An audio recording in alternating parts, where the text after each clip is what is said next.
I got a new computer chair yesterday. It's got a wee recliner on it, mate. So I'm just like leaning all the way back here. Microphone reaches back, just chilling.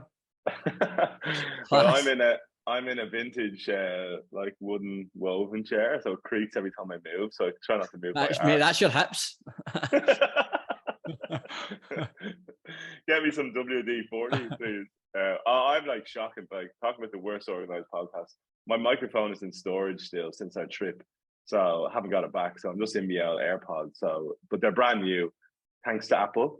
I got my AirPods and my phone fully replaced within warranty. This podcast is sponsored by Apple. This one. Yeah, and I've got a new laptop as well. So it feels kind of like a new season we're in, Gary. Like new laptop, new gear, fresh haircuts. Well, it's actually halfway through, a quarter way through the second season, mate. You just decided to leave the country for 6 months. Well, yeah, no, it's good to be back. Yeah, it feels kind of like a second start to season 2, and we already have a couple of episodes have gone out this year, and we've got a few already lined up for the coming weeks. And today we've got Matt Halston. Tell us about Matt, Gary. What's your research been doing with Matt? I think the big thing that stands out, mate, is his focus on family. I think that's pretty cool. I mean, I know we've had a lot of guests in the past. Obviously, when we ask them what makes them happiest and etc., it's always family. Everything's family orientated. But I mean, if you go on his Instagram, this whole thing's about his family. Kids are on there everywhere. He's leader of his tribe, as he says there. He's there, the big man. Hey, brothers. Hey, Matt. Yeah, well, the thing that stood out for me with Matt, I suppose, was because I'm one of these as well, is the daddy factor. You know, that came across. I thought you were going to say arsehole. Yeah. Wanker, tosser.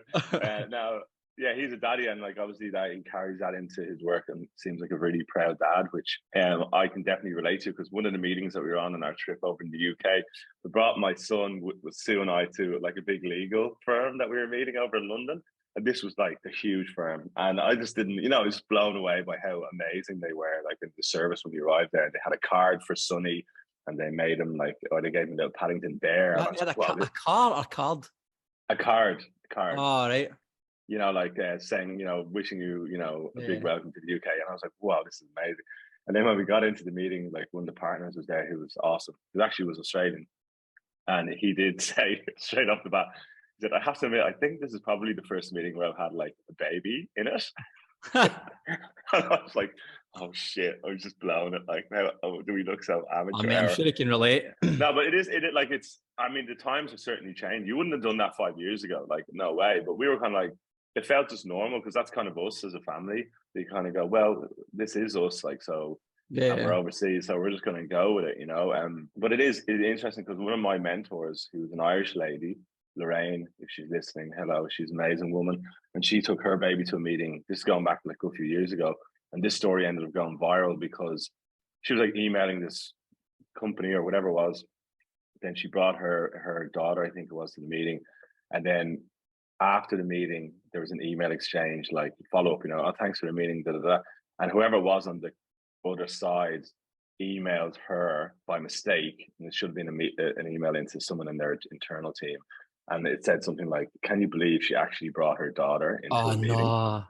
Yeah, and they sent it to her. And Lorraine is like very successful woman. Like she had the very first influencer marketing agency in Australia called The Remarkable. She's written loads of books. Like, she's a very strong woman. So like, talk about sending it to the wrong person, and then it ended up going kind of viral, the whole reaction, and like, and this was only like 2 or 3 years ago, where you're like, even back then, it was still like a taboo to kind of do something like that, That was all going through my head when I went in with Sonny. I was like, oh God, what have we done here?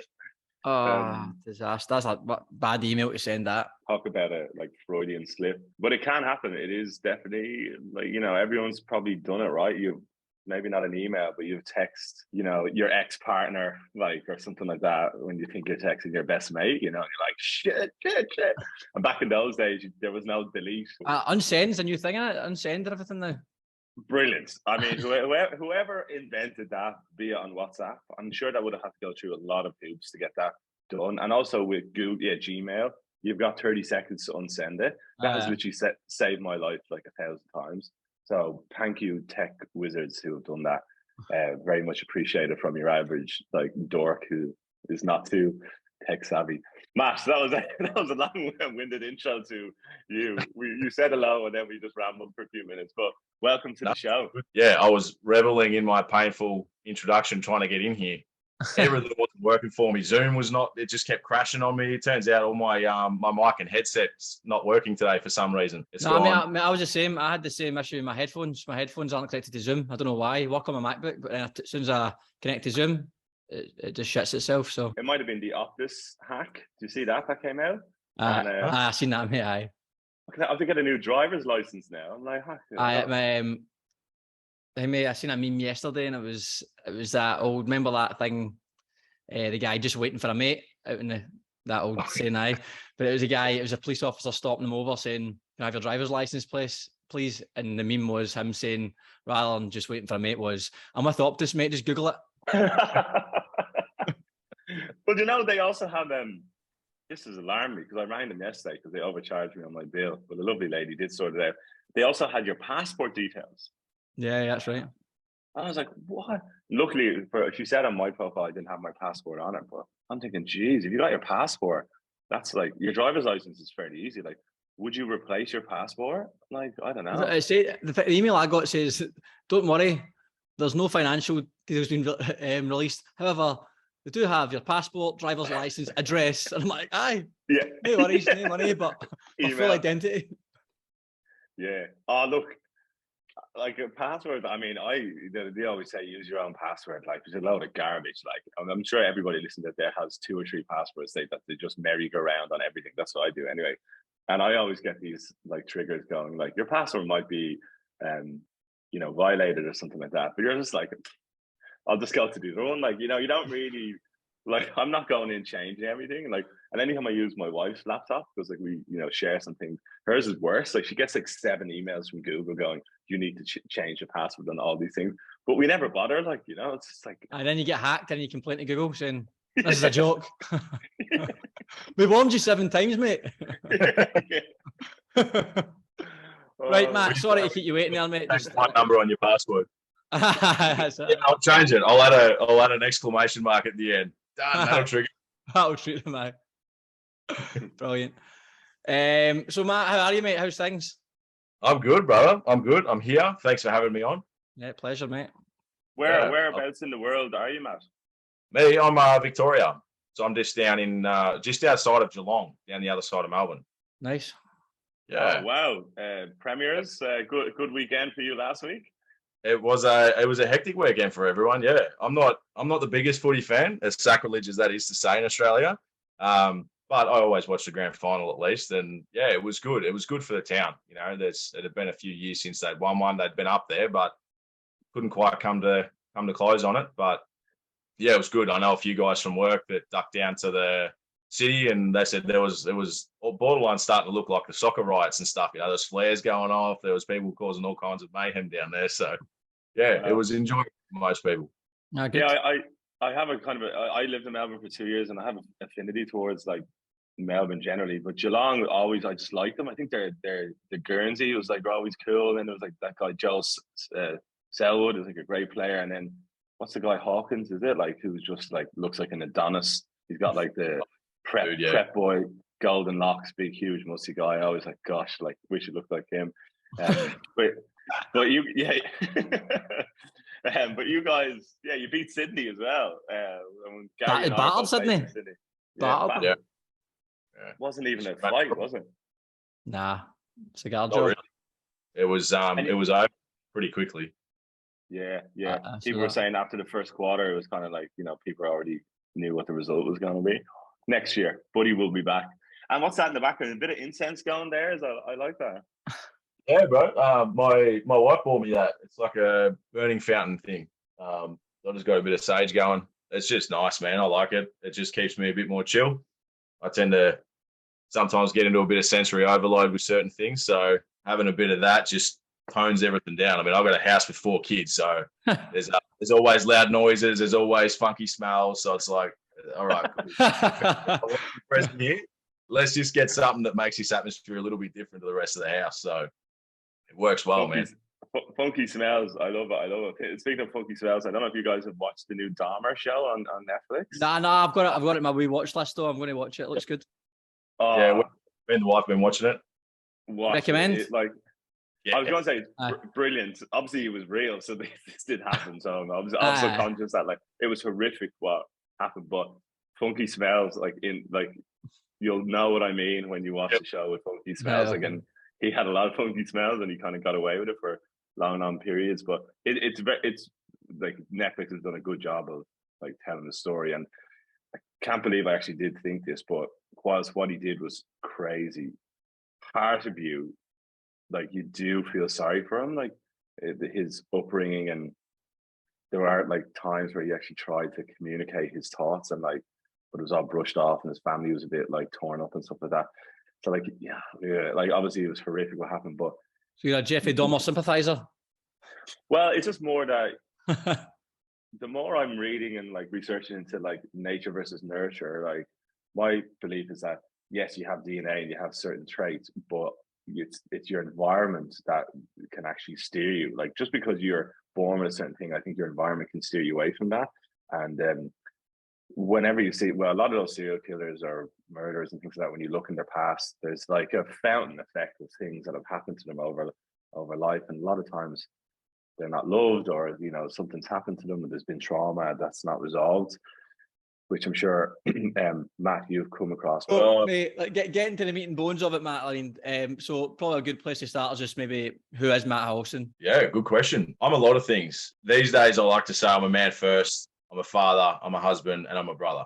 So they're the things that build me into the man that I am today. The history of how I got there is a long one, and I'm happy to dive into all that. I'm pretty open and transparent about most things, but I've got pretty much the run-of-the-mill story lots of people have had, especially lots of fathers have had. So I grew up down on the coast, so I was always Ballerine Peninsula based. I was down in Ocean Grove, or used to be called Colindina, the poor Ocean Grove, which is now just Ocean Grove. So my parents had hung onto that property. That'd be worth a fair bit now. Yeah, we grew up around there, and my father was injured in a workplace accident when I was really young. So I carried a lot of trauma around in my adult life from that. So I carried a lot of pain, a lot of feelings of abandonment through my childhood, and my parents did the best they could. So he wasn't killed, but he suffered an injury which was minor at the time, but then he had some surgery done at the hospital, which caused him to get an infection. He got, I believe it was golden staph inside of his knee. And this is back when they did knee surgeries. It was they'd cut and peel open everything, go in with tools, scrape everything out. So it's very, very intrusive compared to the modern day knee reconstructions, which is a lot of keyhole surgery. So he got sick from that. And then that sickness just compounded year after year after year. So for as long as I could remember, especially as a preteen, he had nurses coming around changing dressings on his leg all the time. He was always sick. If I came home with a sniffle, he'd be in bed for 2 weeks, that kind of thing. So my access to my dad was very limited growing up. And as a result of that, I spent a lot of time with my mum and my sisters doing a lot of the things that they wanted to do. So going to horse events and stuff like that, which I wasn't interested in. So then my teenage years hit, and I did what, again, a lot of guys do the same thing. I just said, you know what, fuck it all. I'm going to go and I'm going to create my own path. I'm going to work it all out by myself because I've been doing it so far by myself. So that's what I need to do. So I was ultra independent for most of my youth. The problem with that was when I was about 14, I started falling in with the wrong crowds. I started hanging out with guys that were a lot older than me, in their 20s. Lots of them are involved in drink driving, drugs and alcohol abuse, all kinds of the nasty stuff. So when I was that crucial age, like 13, 14, 15, I was looking to these guys for leadership. So I took a lot of bad behaviors and bad ways of like looking at the world, bad ways of looking at myself and looking after myself from these older guys. So fast forward again, I start working on the blueprint that we all typically get given when we're kids, right? It's you study hard, you get good grades, you get a good job, you buy a house, you have a family, you pay the house down, that equals happiness. So I got a good job. I work in a local refinery down here making petrol. And then from there, it was, okay, well, what's next? Let's have a family. I sort of shuffled the order a little bit. And when my daughter was born, my first daughter, when I was 23, that was just like a slap in the face to me. It was just a very, very rude awakening of, now I have this responsibility as a man, as a father, to raise this individual, to raise this human being in the best way that I can. And the way I was showing up in the world was not going to allow that to happen. It wasn't. I was very, very suppressive. I didn't look after myself very well at all. My relationship was pretty average. As in, my communication was very bad. The dynamic wasn't quite right. I was very much a workaholic, so I threw myself into work a lot. I was chasing overtime, chasing money, chasing a lot of satisfaction from living and working that way. That was the first moment where I realized, really realized that I hated who I was as a man. Was that time when we had our first daughter. I was like, she's going to grow up and she's going to look at me as her dad, and she's going to go, well, that's what I'm going to look for in a man. That's what makes a good man, because children tend to love their parents that way, right? We grow up and we look at our parents to be, well, this is what a good person looks like. We don't tend to, at that young age, believe that our parents are bad people. You know, they're kind of superhero stuff. So I was like, well, there's only one way to change that, and that's that I've got to change myself.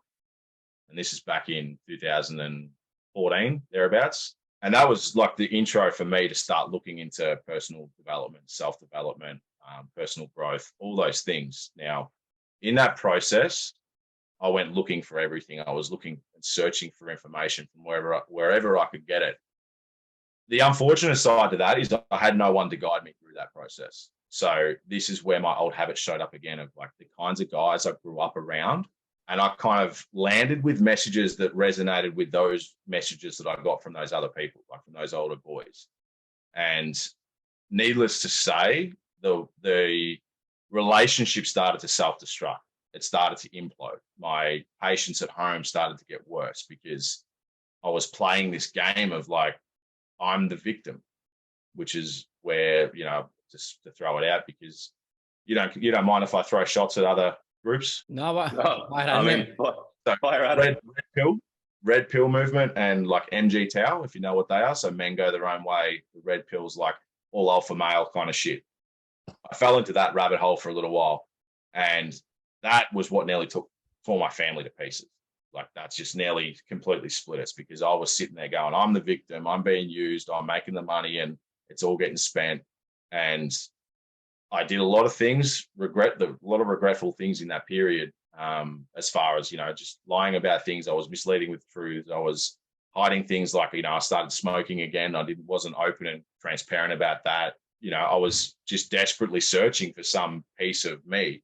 And ultimately, that's what it came down to, was that I'd spent so much time giving to my family, giving to work, giving to everyone else that I possibly could, that I completely lost track of who I was as an individual, of who I was as a man.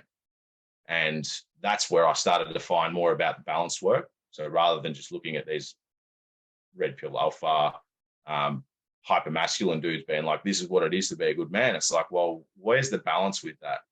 It can't be just this. There has to be more.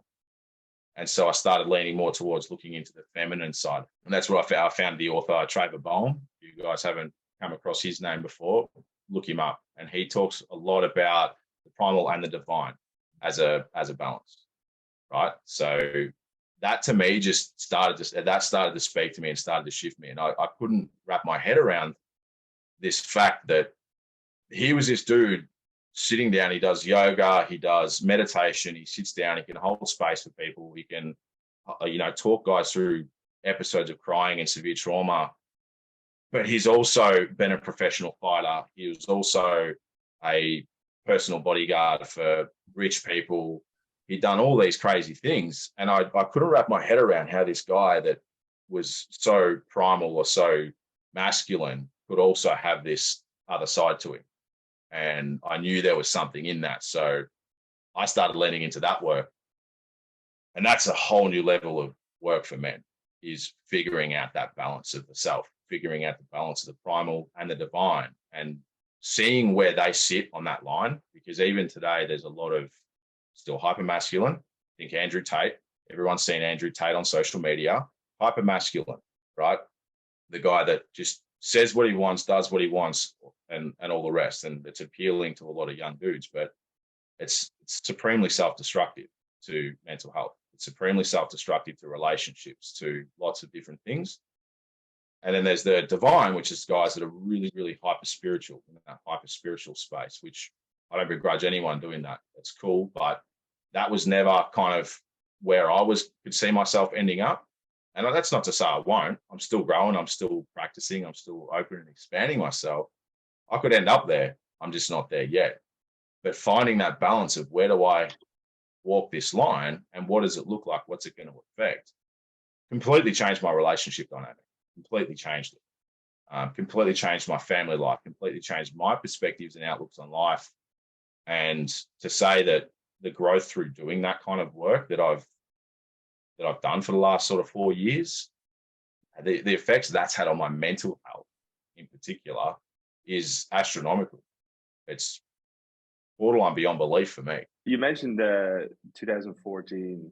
So what you're talking about now, what year is this in? And was there like an aha moment? Like it sounds like you were on a journey, but was there one specific thing where that really set you on this path? Probably not anything that really was like a super aha. It was kind of a gradual build up for me. It was repeated messages over time. I kept hearing it.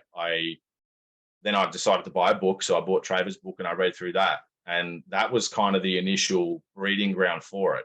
I bought his book. He talks about a lot of this stuff. He talks about the old paradigms of like the alpha male, the new age guy, which is like the sensitive new age guy, the guy that's the people pleaser, the yes man in relationships. And he lays everything out super clear. And I really resonated with a lot of the wording, how it was written. It was pretty direct. It was free in its language, which I personally appreciate. I don't like really curtailing my language to be catering too much to super sensitive people. So I resonated a lot with the message. But that being said, I read that book. I listened to a bunch of podcasts that he was in, and I still sat on it for probably 12 months before I decided to join his men's group to get into that work, to try and actually figure out, okay, well, there's a next evolution. I can't just be reading about it. I need to learn how to do it. Then I took the leap into that. And that was arguably the second or third scariest thing that I've ever had to do, was just lean into that, because I knew it was going to be a completely foreign space to me. But once I got in there, I guess that's kind of where the first aha moment was, to be honest. Like I'd already taken the leap. I'd taken that step, as scared as I was to do it. But once I got in there, I was like, right, I'm here. I'm going to give it 3 months just to see if it works for me, see if I get any value out of it. And if I'm going to be here, I need to show up fully. So I really need to lean into the work. I really need to like share and learn to share as much as I can with these completely foreign guys to me. You know, most of the guys that were in this group are over in the States. So I never met any of them face to face. Still haven't. So I was like, I'm just going to open up here, and this, knowing that I've been told this is a completely safe container for me to share who I am, how I feel, what troubles and problems I've got, and what breakthroughs and stuff that I'm looking for. So I went right into it, and the reception of leaning into it was absolutely fucking phenomenal. I'd never experienced a container of guys that could just hold you, support you, and offer gentle guidance at the same time, and point out all the things that you're doing. And, you know, people just feeding back like, hey man, I can see that you're really struggling through this. Thank you for sharing. And I couldn't wrap my head around the fact that they're thanking me for sharing all of my shit, you know, to just online. I couldn't get my head around that. And then it was like, they did that. And I was like, oh, wow, that actually felt really relieving. And that was, I guess, like the first aha was, holy shit, if you share this stuff, it really does take a load off if you've got the right mechanism to sharing, right? The right place to share, the right environment to share. So yeah, I think that was, to answer the question in a long-winded way, that was probably the first aha, was when I shared some really, really deep stuff I'd never shared with anyone, and it was received in a perfectly beautiful way. And was that at that point more just a support group that you were reaching out to personally, or was that actually the first step on you becoming like a coach in this space? That was, at that point, that was my first step for my growth. That was still very much me just doing this for me to work out all of my shit and to figure out what's that next evolution for me as a man. How do I improve my life that little bit more? So that was that next step. You mentioned sensitivity and the kind of the changing landscape for, let's say, men in the world, where there was the hyper masculine, which would probably go on for thousands of years, you know, the alpha male, hunter gatherer, all this kind of stuff. Now we're into that kind of, men are being more comfortable with their sensitivity, probably going through an existential crisis because of all the things that were going on with #MeToo and so forth. But where do you think we are now? Like, if you think of the dial has kind of gone, it's been that way for thousands of years. Now it's gone this way. Like, where do you think we are now? Because I've been reading a lot of stuff about in schools and even places like in America, they're saying, I think there's been 300 million prescriptions written last year alone for antidepressants. And a lot of research is saying now that at least 50% of those prescriptions didn't need to be prescribed. So now, although mental health is like a hot topic, which is good, do you think there's a bit of a danger here that we're kind of going almost too sensitive now? And people are like just jumping on the fact before they're actually going to seek proper help to find out what's going on? I'll probably answer that in like two sections. So the first part, I guess the question was, where are we kind of sitting now? Because we're talking like the old age was the hyper masculine, the new age is like the sensitive, hypersensitive new guys. I think it's a spectrum anywhere in between. I don't think there's like a position where any one category of people fit, because it's an entire world, right? And every culture has a slightly different outlook on all of these things. So I guess if you look at America and Australia on its own, I look around and everywhere I look, I see often two different types of guy. You still see the hyper masculine, and you still see the sensitive guys, the hypersensitive guys. You see some guys in between. But then to answer like the second part with the sort of more on the like depression side, and yes, we're still very much a depressed category, you know, as far as men are concerned. We do make up a lot of suicides, and so now you're not allowed to say suicide. It's is it death by suicide now? You can't call it taking your own life, or so there's too much of that, right? We know that, but I think the true answer to it lies somewhere beneath the labels. It's beneath the labels of like, you're hyper masculine, you're this, it's beneath the ego, it's beneath all of those things. It's beneath the people pleasing and all the rest. And I think for the most part, you could probably boil a lot of it down to isolation and lack of identity. So if you don't know who you are, you're forever going to be lost. And if you're isolated from other humans, then you are lost. So there's a lot to be said for community. There's a lot to be said for brotherhood, especially men being around other solid men. There's a lot to be said for that.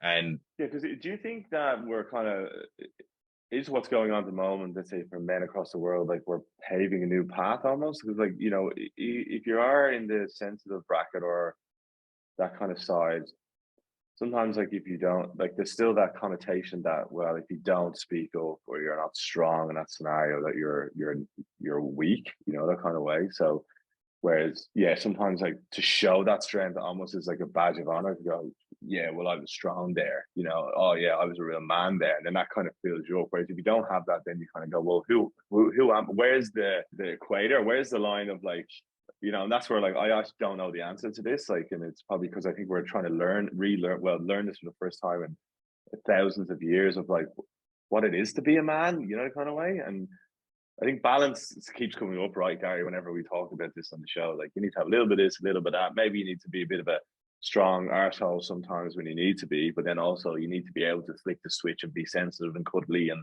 when that's needed as well. And I think hopefully that's where men are headed. I mean, I also think everyone's got their own definition of what a man is. I mean, it's hard to blanket statement for every single person. That's the hard part. Like, I mean, the easy part with the old way, which is not the right way, it's like you knew, like, if you were strong or you did this, you did that, I was a man. And it was almost, now it's like, well, I don't know what that is. Yeah, I know what you're saying. I think though, in terms of the way what you're trying to get at, I would say it's just hard to provide a definition for someone who's got, I don't think they can give a definition of what a man is other than saying he's got a dick. other than that, like, other than that, I mean, for instance, Matt, obviously he's all I'm an about Adam's apple. all about family, being a brother, husband. I think that's admirable. For me, that definitely be along the path I'd like to go as well. To me, that to be a man would be to be a good husband, to be a good father, to be a good friend. That's to me, that's what being a man is. However, what about someone who hasn't a dad, who hasn't got a partner, who is a single child? They can't have those things. They can't be defined by those things. So to them, what is it in terms from an emotional standpoint? Again, then you're going back to what was their childhood upbringing like? Did they have trauma? Did they not have trauma? So emotionally, again, how can you can't define someone by their past and what's happened to them? It is a hard one.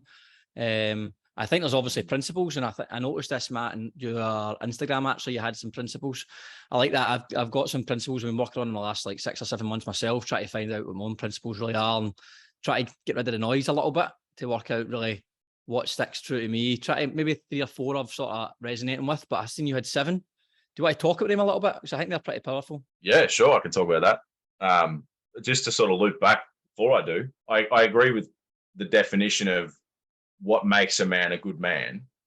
No one really gets to write the rules on that. There's lots of good men that are doing great things that are completely different to lots of other men. Mm-hmm. So to me, the answer to that is you need to figure out what a good man is to you. Yeah. And that's sort of where my journey began. Was I don't care what anyone tells me a good man looks like. I don't want to hear what your opinion is, or sorry, not your opinion. I'm open to hearing people's opinions, but I don't want to be told this is what it is, because I don't believe that anyone should be crammed into a square box or a circle or anything. Yep. You know, everyone is very, very unique. You know, everyone is very unique. Everyone's got their own set of experiences, their own set of life traumas, their own sets of everything. So it's up to them to create that guide and that map for themselves. And that to me is where things like having your own set of values is a super powerful tool to use, because then that gives you your own lens to look at life through, right? So my 7, I'm going to put me on the spot now. I've got family, integrity, love, knowledge, security, courage. Done yours. Oh, you're doing so well, mate. You were smashing it there. I got 6. Well, let me jump in while you try and find the 7 one. But what if I could challenge all that and say, what does our gender have anything to do with those things? So if you say, you know, courage and all those, which are all fantastic, they'd be the same for a woman, or same for transgender person, or I know, but no one's the discussion is not about gender. We're not discussing gender. We're discussing the conversation was what a man is. Yeah, well, that's what I mean. Yeah, what is a man like? You know, how do we? For me, again, I think that's a different, massive can of worms. It's topical at the moment. To me, a man is anatomically. My background's in physiology and anatomy. A man to me is a guy with a penis. That's a guy. But that's what I mean. Does it stop there? Like, you know, I know it doesn't feel like, it feels like more because we're like, oh, but I've got to be a dad. I got to look after my son and my daughter, which is all makes sense. But when you actually drill that down, like, it doesn't matter what your gender is to do those things. So is it more like our anatomy is really just the crux of what defines us as a man versus a woman versus anything, and our behaviors are genderless, you know, the kind of way, like to be nice to an infant or a child, that doesn't have anything to do with your gender. You know what I mean? I don't know. I don't know, mate. I think we might be teetering on an area that we don't know enough about, in terms of there is definitely motherly traits that females just have, and they go into job sectors. Like if you put it all black and white and went to the whole equality route as well, women naturally gravitate to some of these roles where they are more nurturing, more caring roles. Men do tend to go towards jobs where they're using their hands a lot more. And that's not a gender thing. Guys, some guys, a lot of guys, just by leaving everyone to their own devices, just gravitate towards that. That's something I don't know.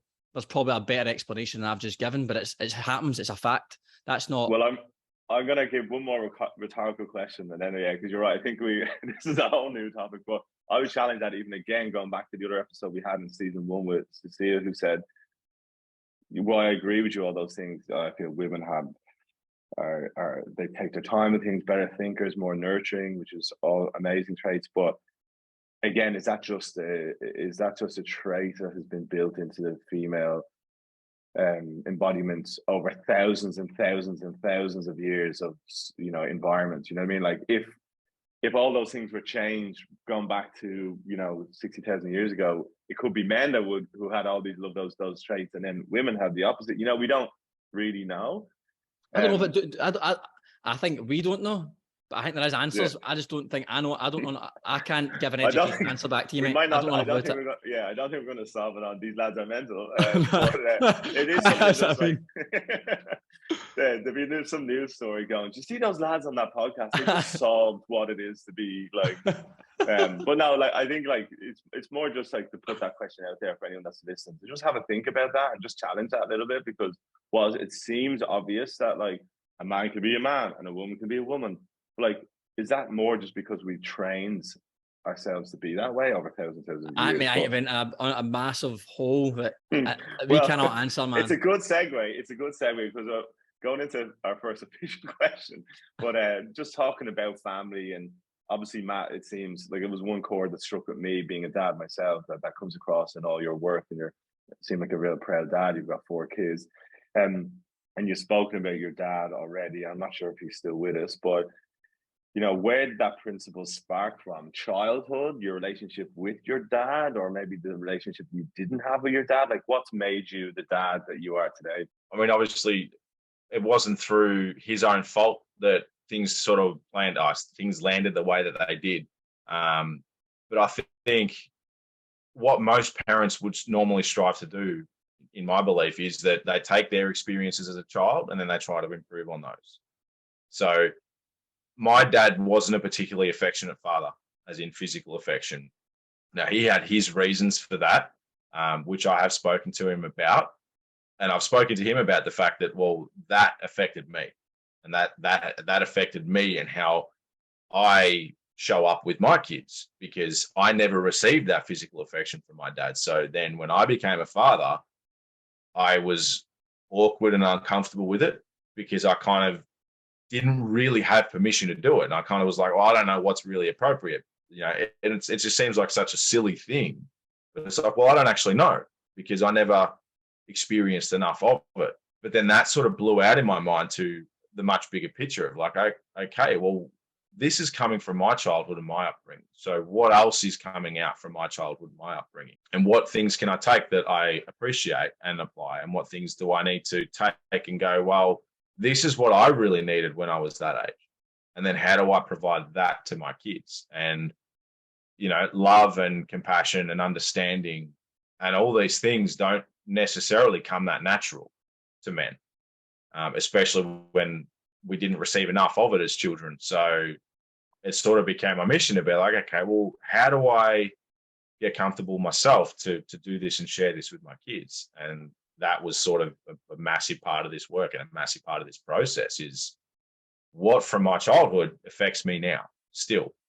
And like most people, it's a long list of things. Then it kind of, you'll deal with one thing at a time, and then something else pops up, and it kind of just continues to evolve and change, and you find new triggers and you find new traumas, and it continues from there. But I mean, it is exciting. We spoke about it before, how the next generation of dads, that gap has to be shortening. You mentioned earlier on, you still have those masculine, old school kind of type dad, but surely that gap is shortening. And for the world, the planet, into the next generation, like our kids, our sons, we're raising them to be better men. So it's actually, we won't see the fruits of that for probably another 20, 30 years. But do you think there is an exciting future about like what the future man might be? I think there's an exciting potential for it, is probably the best way for me to put it. I think as much as there's a lot of good people like you, like Gary, like a lot of other podcasts and stuff out there sharing and spreading the good messages, there's a lot of people that aren't looking for it, that aren't super aware of it.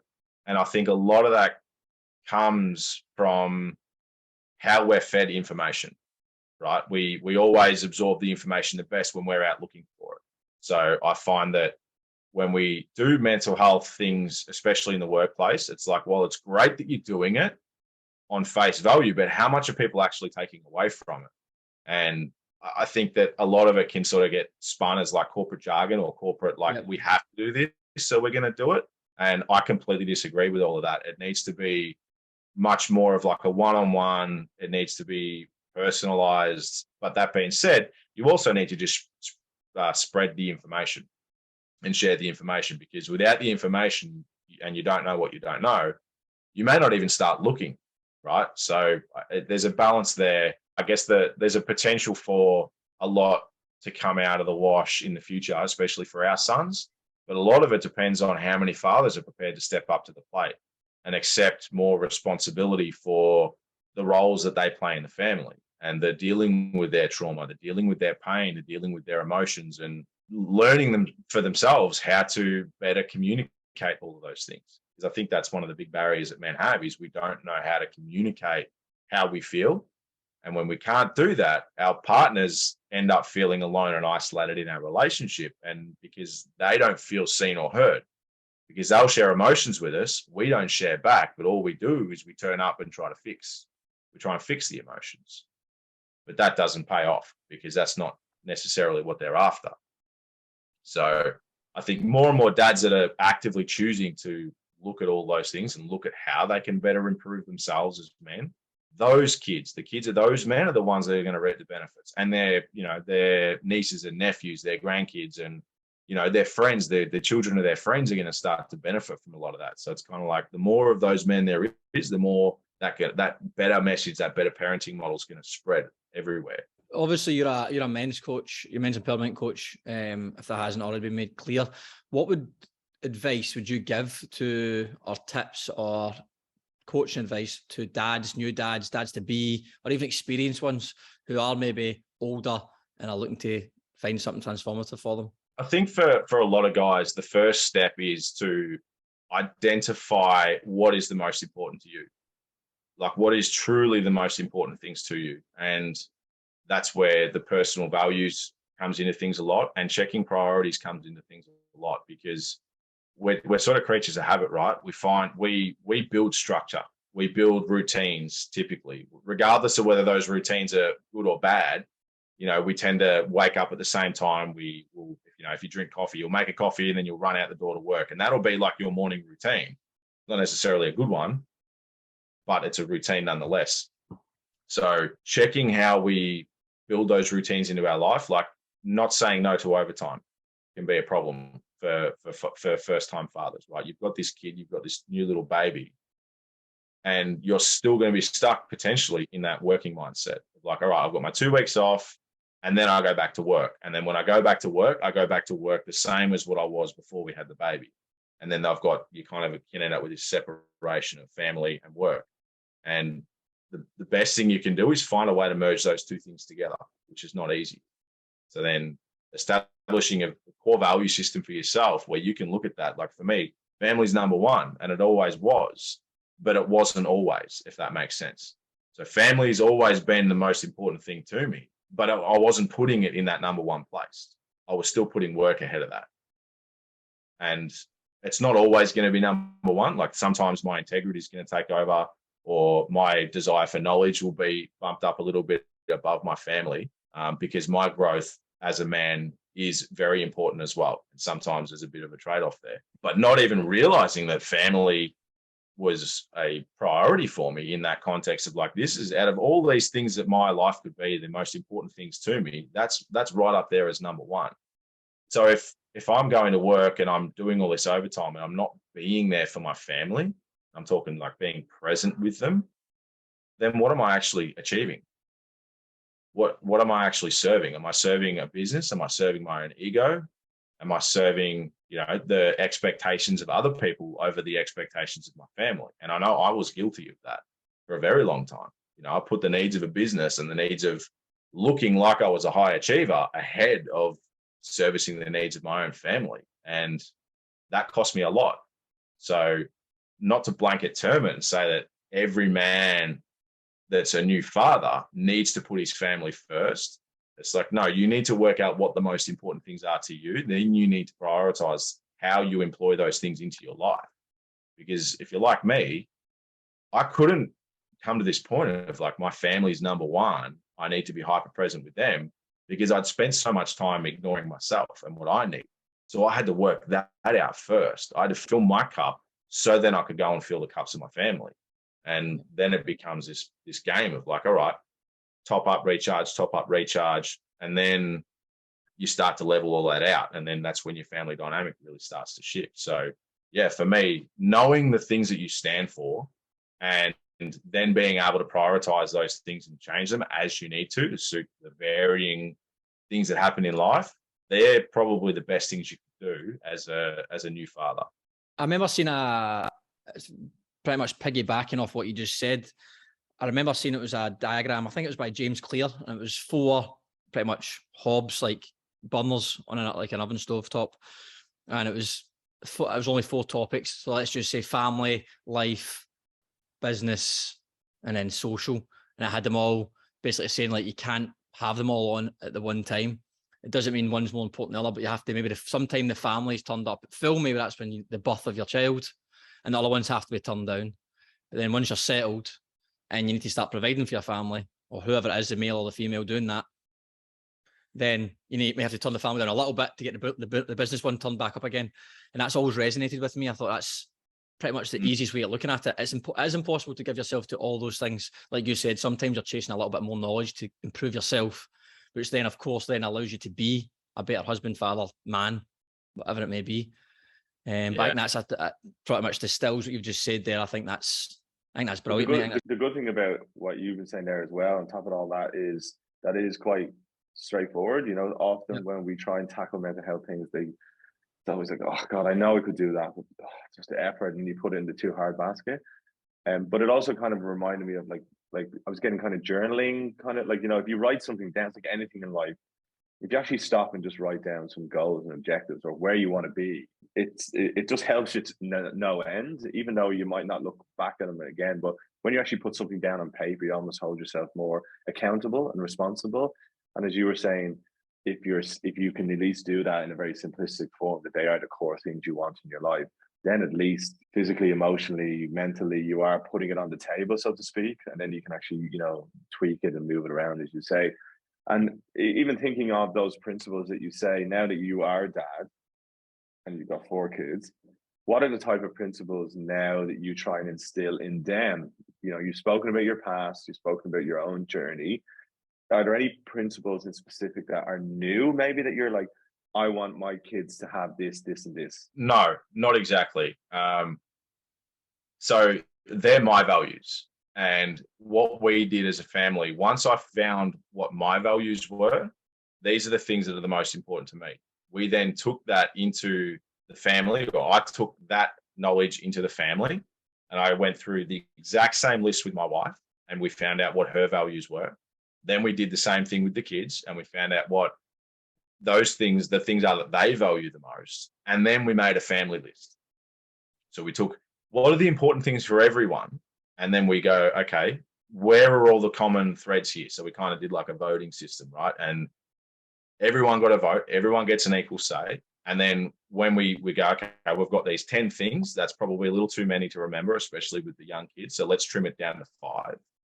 Let's put that up on the wall, and then let's figure out which of those 10 are the ones that we all agree on, and then have a conversation around, okay, well, we've got family and love on there.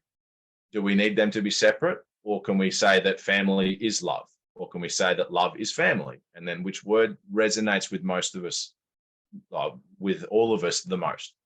And then you figure all that out. And then all of a sudden we had this family value system. So now the kids are growing up with this value system that they're a part of, that they've helped create, but it sits outside of their own independent values.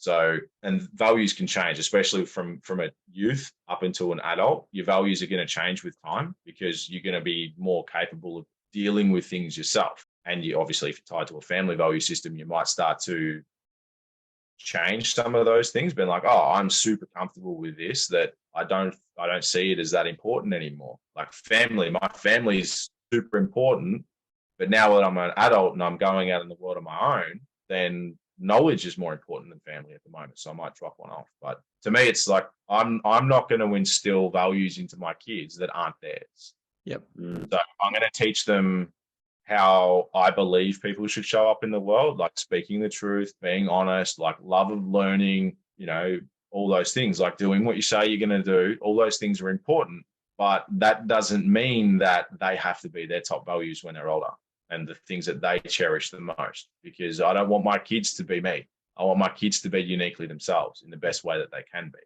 And that's my job as a father, is to allow them to grow up and be exactly who they want to be, not who I think they should be. That's lovely, because in the old days, you know, it was like if the dad was a soccer player, the son was a soccer player, you know, you didn't almost have a choice. Or beauty pageants in America, you know, they push their kids to do crazy things just to fill a gap that maybe the parent was never able to achieve themselves. And it does set up a really nice and interesting dynamic with parents of today's era around, because I've heard this thing of like saying no is not necessarily a great thing to do as a parent, but it's more to educate your kids of like, you, if you do that, here's what can happen, and then putting the choice back on them to make the decision themselves, rather than just saying, no, you can't do that. You know, does that kind of thinking come into what you do? It sounds like it does with your principles, that you're kind of empowering them to create their own paths. Yeah, it definitely comes into, like, the language we use with our kids is important. That being said, I don't mind using the word no.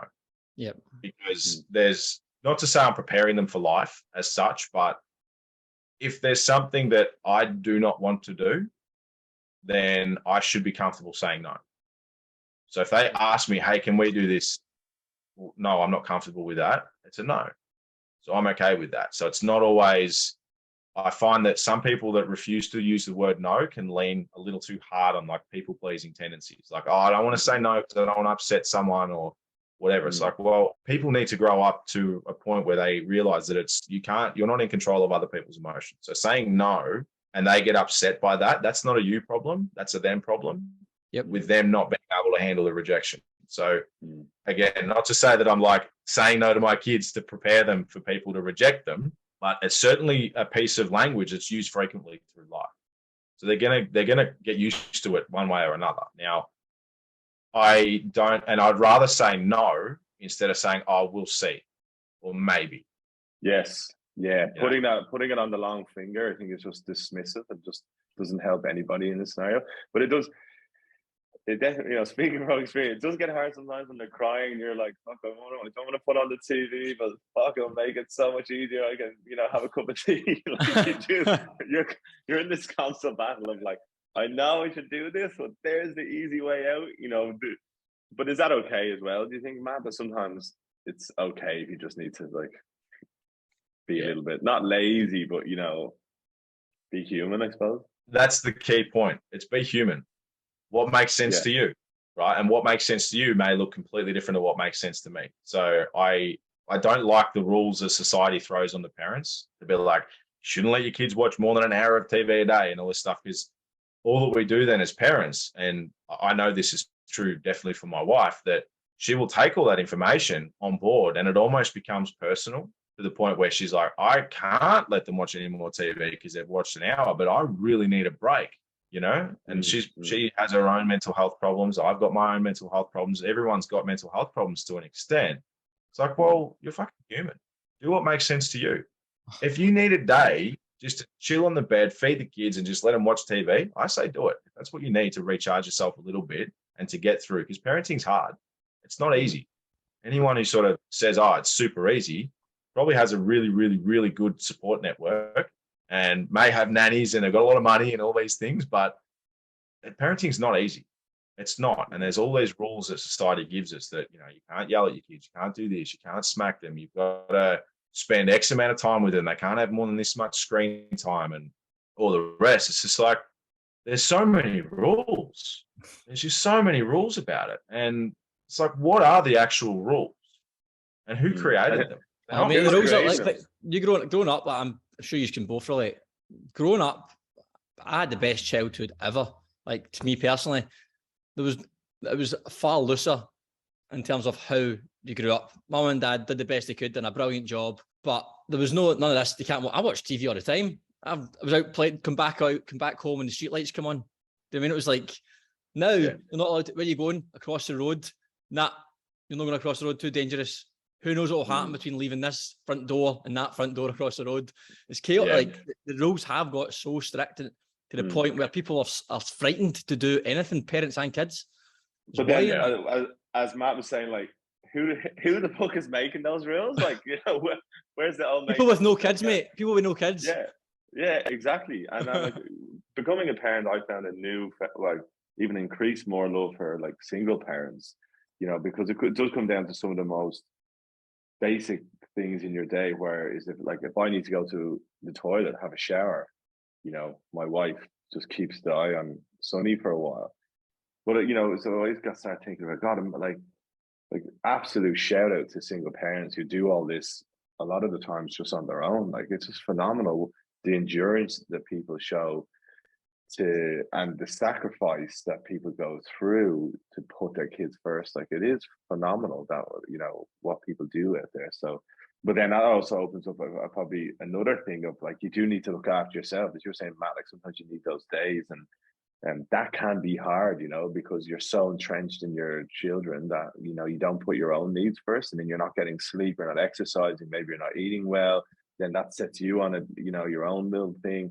And have you found, like, with the clients that you work with, Matt, does that kind of thing crop up a lot where they lose a bit of their own identity and then they kind of fall into bad habits? Like, does that tend to happen a lot? It happens, right? And bad habits can form and look different to lots of different people. Like, some guys will turn to alcohol and drugs at like the more extreme end.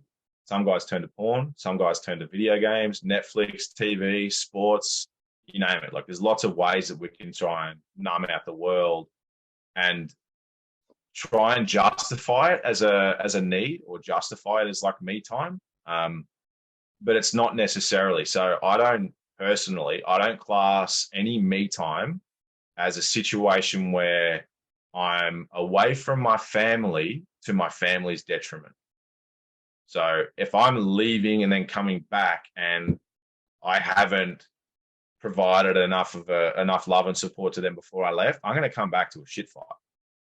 Then it's no longer me time, because I'm going and taking this time for myself. I'm calming, I'm more rejuvenated, I'm more refreshed. Then I'm going to come back to the house and it's going to be chaos.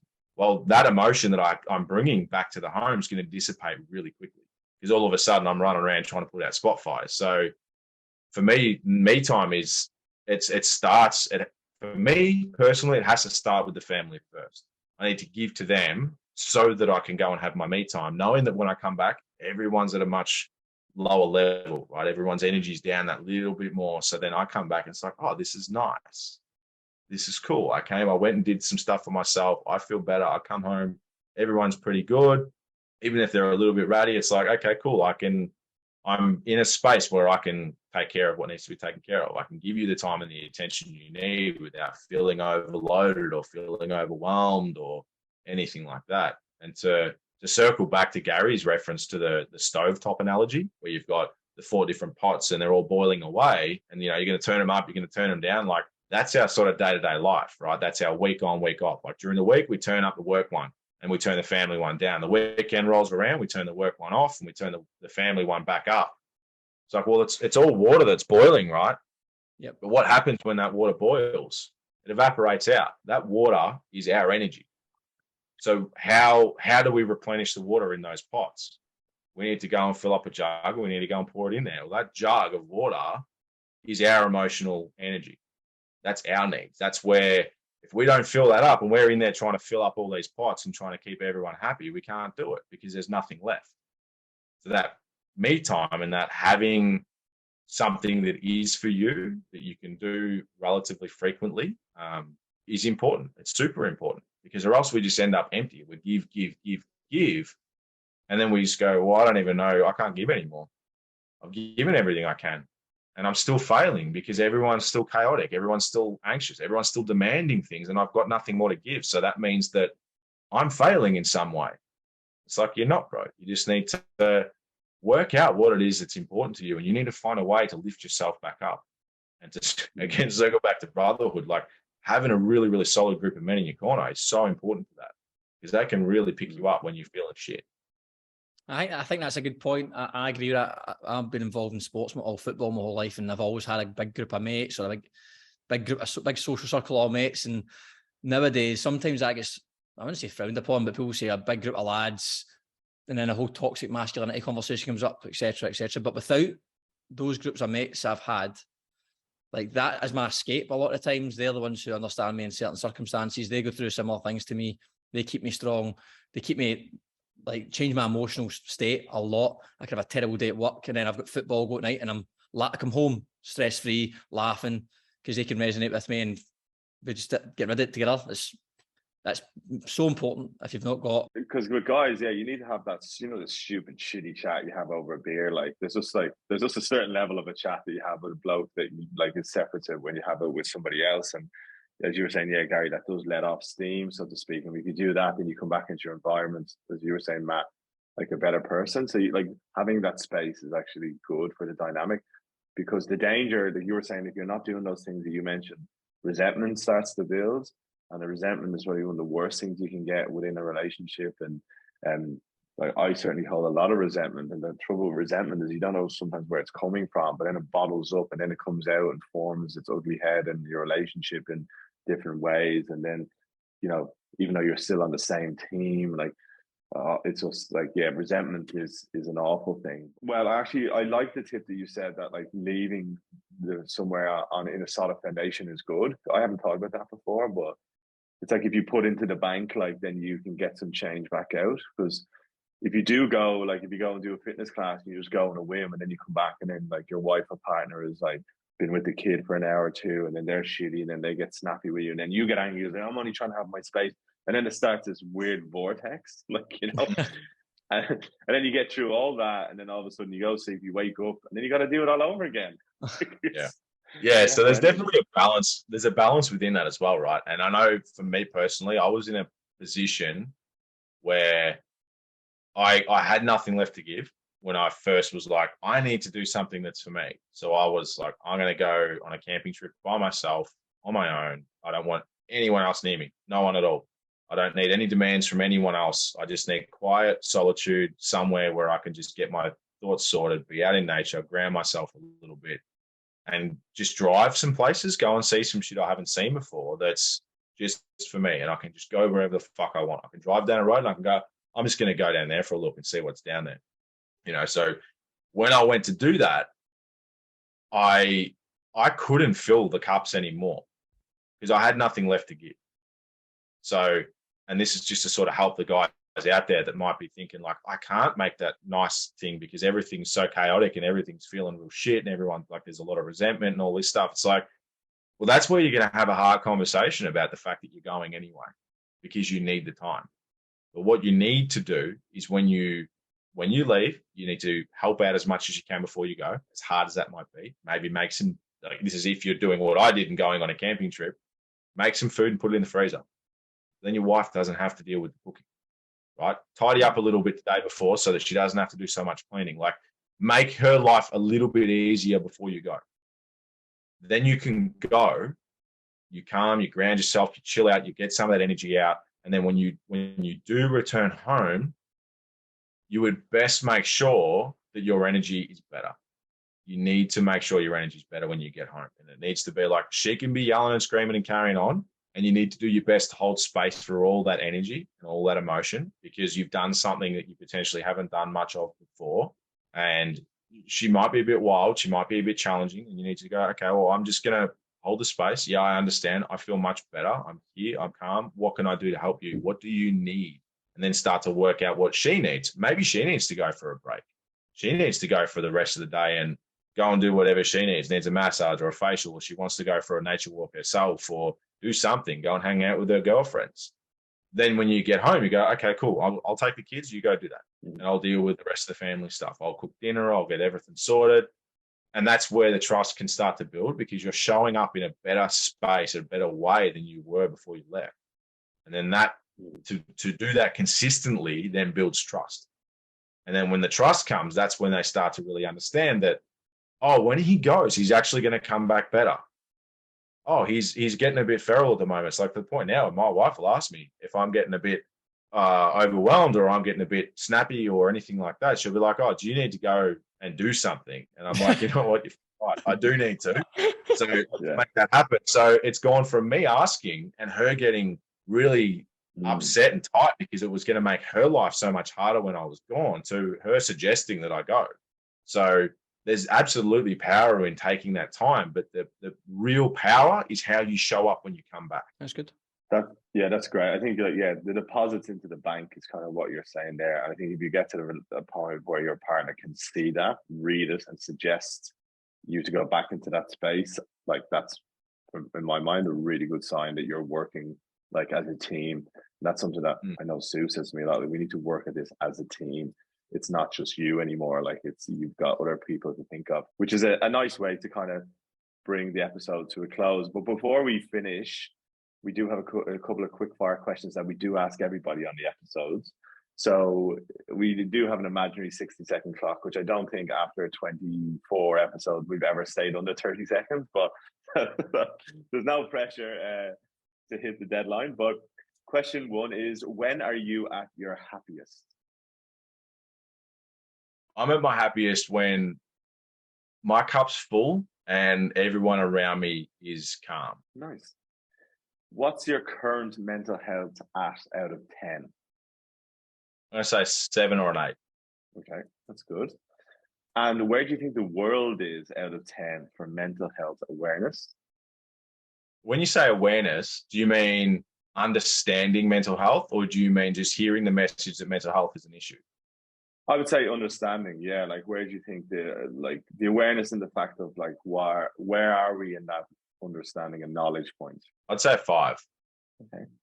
And a quick sub question: where do you, comparative to Australia, do you think Australia is better off or worse off than 5? I'd probably say worse off. Okay, interesting. Maybe not too far, but I would lean towards worse off. Yeah. Okay. And then finally, if you had to give people one thing to do every day that you think would improve their mental health, what would that be? I'm going to say 2 things. I'm going to say meditate and journal. Meditate and what? Sorry, journal. Journal, yeah. Oh, yeah, you could just do one, like, that's 2 things. But if you could do those 2 things every day, just sit in the calm, sit and obtain some clarity, and then get some thoughts out of your head onto paper, you'd be amazed at how much that lightens the load. Mm-hmm. Well, we had a few episodes ago, we had meditation. We had Andrew Marsh on it. So if anyone wants to dive more into that, that wasn't scripted, by the way. That was just off the cuff from Matt. Have a listen. And just to prod a little bit on this, so the Australia bit of like maybe lower than 5. Why do you think that is? Like, you know, if you were to give us like a 30-second wrap of where you think Australia is, like, what's your opinion on that? So I'm going to say it's a complicated topic, but I'm going to say there's a lot of migration. We're very multicultural, and there's still a lot of bitterness and resentment around Australia towards different ethnic groups. There seems to be a big push towards multi-income families, so where the wife has to work, the husband has to work, and that kind of separates the family units a fair bit. So that's a contributing factor. And just we're not quite as industrious as we used to be, but we're very office-based. There's lots of niggling. I don't think that, bullying's managed very well in schools, and I don't think it's managed very well in the workplace. Mm-hmm. Mm-hmm. Cool. Absolutely, yeah, totally agree with that. Bullying is a whole nother topic, but don't get me started on that from personal experience as a kid, but even in the workplace, which it's a really nasty thing. And yeah, I think we could be doing a lot more as a society with that. But so Matt, where can people find more about you? Obviously, if there's any guys listening who want to get involved in the men's empowerment coaching, how do they get in touch with you? So the best way for me is on Instagram. It's a long Instagram handle, but it's at Father of the Tribe AU with underscores between each word. So that's where I mostly hang out over there. Post a lot of content, videos, and do lives and stuff, and I have similar chats to this with some guys that I know, once every couple of weeks. So yeah, we'll make sure that we tag and put your handle up on our when the podcast goes live, so people can check it out and follow you. And it's definitely worth a look, because in our research, there's lots of really great messaging that you're putting out there, even just you personally, and some of the affirmations and messages that you put out there. So it's definitely worth checking out for everybody. But yeah, thank you very much for joining us. Thanks for your time, mate. Top man. Yeah, thank you. I appreciate it. Thanks a Been lot. good. Great to have you Yeah. on, mate. Share the podcast when it goes live. Beautiful. That sounds good. Okay, top Yeah, man, mate. cheers. Nice to meet you. Have a Yeah, good day. thanks. Enjoy your weekend. Yeah, Yeah, fellas. enjoy with the family. Cheers, man. Take care. Oh, Bye. Catch you Thanks, later, mate. brother. Bye. Bye.